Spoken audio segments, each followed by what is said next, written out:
This is DJ Budda reporting for Budda Media. Recently I caught up with Liverpool's own Kof to discuss his current EP, which is titled An Alternative Soul. Just brought out my new EP called An Alternative Soul. That's out now on iTunes. All the details for that are on my website, kofmusic.com. Next up really for me is I'm touring with a guy called Manu Dibango. He done that tune, you know, Michael Jackson sampled it. Mama say, mama say, mama who sang that.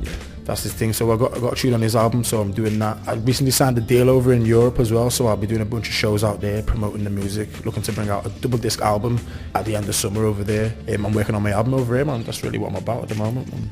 Well, tell us a bit about the EP. What are the listeners going to be expecting from it? Really what it says in the tin. Like, I'm coming with soul music, but it's very alternative in the sense of I'm trying to bring in different genres that I like to listen to and mix it with the soul music. So like, you know, the drum and bass, dubstep, R&B, hip hop. I'm trying to bring all those elements and some more and just fuse it together with soul music to bring something that hopefully, you know, the listeners like. And a lot of conscious, not all conscious subject matter, but there's some conscious songs like Be Like You, Child of the Ghetto, and then there's some fun songs like Looking at Me, Undeniable, and I got a feature from Terry Walker on one of the tracks as well, so that's a nice little vibe, neo soul kind of vibe. I then asked Kof how he came with the idea for the hit track Child of the Ghetto. And really, I was just standing outside the studio, an MP, guy from Derby, producer, he just sent me the beat and I just had it rolling around in the headphones. I just come up with that first line, the old man asked the boy what's he fighting for because he's looking like a rebel that's without a cause. And as I was thinking about that line, it kind of set in with the stuff of the riots that was happening at the same time. You know, a lot of the elders in a bunch of the communities don't understand what the youth of today are going through and some of the issues that they face, and they just paint them as just rowdy, trouble-causing gangs and stuff like that, and that's really not what it is. And if they are trouble-causing gangs, you have to look at, well, why are they like that? Why are they doing these things? And it's a big circle, you know what I mean? So Child of the Ghetto is all about that. And, you know, coming from somewhere where you've got everyone against you or the elements are against you, and just making better for yourself and try and strive and move on from the boundaries that are around you, you know what I mean? That's really what Child of the Ghetto is about.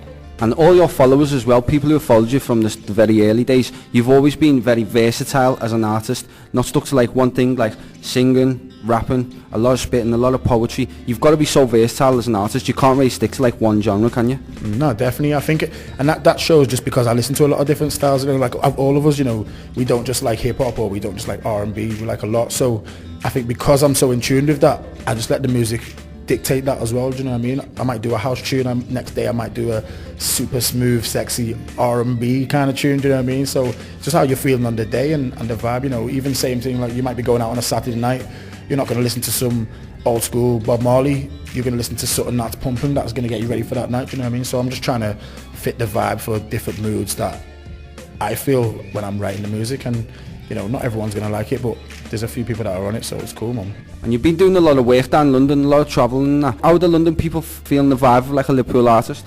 It's good, you know, they're really accepting it. I think some of the stuff I was doing last year, it wasn't really connecting with them too well, which is cool, but I think the stuff I'm doing now, because the beats are a little bit more natural, using a lot of live instruments, the songwriting is a little more, I think I've stepped the level up with my songwriting in terms of the music's connecting with people a lot better. Because I'm from Liverpool, I'm outside of London, they expect me to be not so good, or they think, nah, he's from country, do you know what I mean? So, but when they hear what the message I've got to say and some of the vocal tones I'm using, they're really open to it, and I've been getting so much support of the latest stuff than I have of the old stuff, so it's really good, man. I'm feeling the vibe from them, I'm serious. So people who are listening now, where can you purchase the EP from?